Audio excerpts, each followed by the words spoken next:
नमस्कार, मैं हूं दीप सिंह परिहार और आप देख रहे हैं कैपिटल टीवी पर हमारा खास शो एक्स-रे। देश भर में आज एक ही चर्चा है, प्रयागराज का महाकुंभ। अद्भुत दृश्य है। मकर संक्रांति को नागा सन्यासियों ने पावन गंगा में अमृत स्नान की पहली डुबकी लगाई।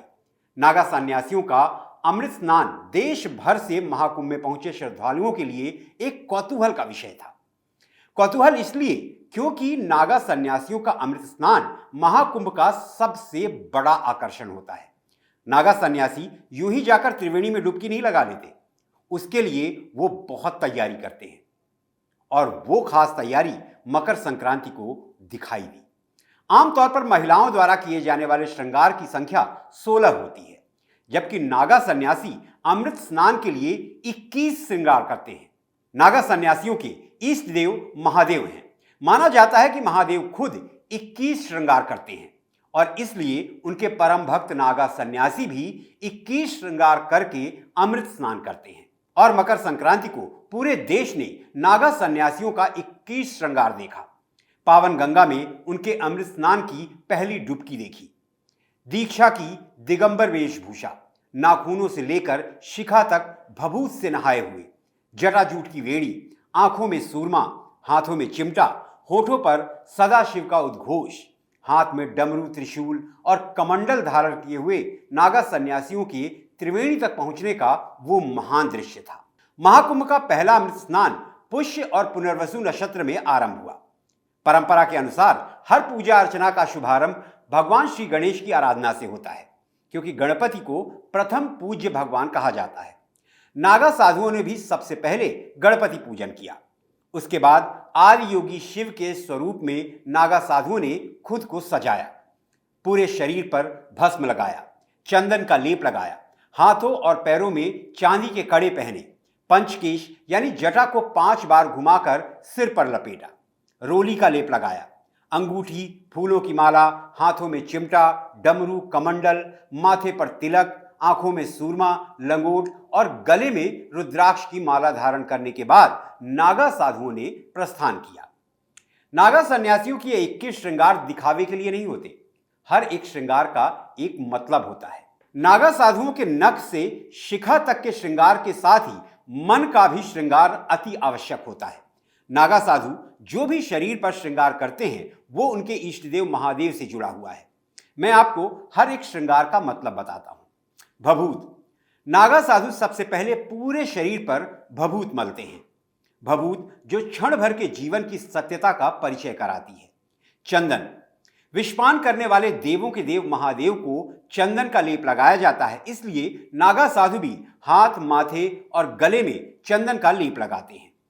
रुद्राक्ष, कहा जाता है कि रुद्राक्ष की उत्पत्ति भगवान शिव के आंसुओं से हुई थी। महादेव की भक्ति स्वरूप नागा साधु सिर, गले और बाहों में रुद्राक्ष की माला धारण करते हैं। तिलक, नागा सन्यासी माथे पर लंबा तिलक लगाते हैं।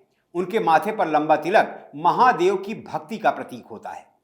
सूरमा, नागा साधु आंखों का श्रृंगार सूरमा से करते हैं। कड़ा, नागा साधु हाथों व पैरों में कड़ा, पीतल, तांबे, सोने या चांदी के अलावा लोहे का कड़ा पहनते हैं। मान्यता है कि भगवान शिव भी पैरों में कड़ा धारण करते थे। चिमटा, चिमटा एक तरह से नागा साधुओं का अस्त्र भी माना जाता है। नागा साधु हमेशा हाथ में चिमटा रखते हैं। नागा सन्यासियों के अमृत स्नान के साथ साथ महाकुंभ 2025 में विशेष आकर्षण किन्नर अखाड़ा रहा।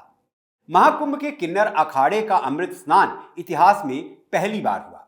जूना अखाड़े के साथ किन्नर अखाड़े के संत शाही रथों और बघियों पर सवार होकर अमृत स्नान के लिए त्रिवेणी पहुंचे। आचार्य महामंडलेश्वर लक्ष्मी नारायण त्रिपाठी ने किन्नर अखाड़े का नेतृत्व किया। बीच में छत्र के नीचे आचार्य महामंडलेश्वर चल रहे थे और अखाड़े के दूसरे महामंडलेश्वर भी उनके साथ थे। किन्नर अखाड़े का हर सदस्य हर हर महादेव के उद्घोष करते हुए संगम की ओर बढ़ रहा था। किन्नर अखाड़े की संगम तक की इस यात्रा में उनका पारंपरिक शस्त्र प्रदर्शन बेहद दर्शनीय था। तलवारें लहराते हुए और जय घोष करते हुए किन्नर अखाड़े ने समाज के कल्याण और उन्नति की कामना के साथ अमृत स्नान का शुभारंभ किया। देश भर में हर कोई महाकुंभ की चर्चा कर रहा है, लेकिन क्या आप जानते हैं कि महाकुंभ कितना प्राचीन है? महाकुंभ का इतिहास क्या है? क्यों होता है महाकुंभ? महाकुंभ की क्या है पूरी कहानी, मैं आपको बताता हूं। महाकुंभ का इतिहास, उसका महत्व वेद पुराणों के साथ साथ कई और महाग्रंथों में वर्णित है। महाकुंभ का सबसे पुराना उल्लेख प्रयाग महात्म्य में मिलता है, जो पहली शताब्दी ईसा पूर्व का ग्रंथ है। इसके अलावा मत्स्य पुराण में भी प्रयाग की 3 नदियों गंगा, यमुना और सरस्वती के संगम पर स्नान की परंपरा का विशेष उल्लेख किया गया है, जो इसे धार्मिक दृष्टि से महत्वपूर्ण बनाता है। ऋग्वेद के परिशिष्टों में इसका वर्णन है। बौद्ध धर्म के पाली ग्रंथों जैसे मध्यम निकाय में भी कुंभ मेले का वर्णन मिलता है।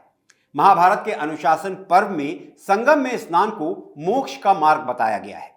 पौराणिक ग्रंथों के अनुसार माघ मास में संगम में स्नान करने से व्यक्ति को सभी पापों से मुक्ति मिलती है और ये व्यक्ति को सत्य, धर्म और आत्मनियंत्रण के मार्ग पर चलने की प्रेरणा देता है। कुंभ मेला पहली बार कब हुआ, इसका पूरी तरह सटीक प्रमाण नहीं मिलता, लेकिन कुंभ महोत्सव का सबसे प्राचीन वर्णन 7वीं शताब्दी में सम्राट हर्षवर्धन के शासनकाल में मिलता है। हर्षवर्धन के ही काल में चीनी यात्री ह्वेनसांग भारत आए थे। ह्वेनसांग ने अपनी यात्रा विवरण में प्रयागराज के इस महोत्सव का उल्लेख किया है, जिसमें उन्होंने गंगा, यमुना और सरस्वती नदियों के संगम पर स्नान का उल्लेख किया है और प्रयाग को पवित्र हिंदू तीर्थ स्थल कहा है। आपने पढ़ा और सुना होगा कि सतयुग में देवताओं और असुरों ने मिलकर समुद्र मंथन किया था। समुद्र मंथन में कई चीजें समुद्र से निकली। अमृत मंथन में ही भगवान धन्वंतरी अमृत कुंभ यानी अमृत कलश लेकर समुद्र से प्रकट हुए। वो देवताओं से अमृत कलश छीन लेना चाहते थे। देवताओं को इस बात का एहसास हो चुका था, लिहाजा देवताओं ने देवराज इंद्र के पुत्र जयंत को कलश लेकर वहां से निकल जाने का संकेत दिया। जयंत अमृत से भरा कलश लेकर भागने लगे। असुरों ने उन्हें देख लिया और असुर जयंत का पीछा करने लगे।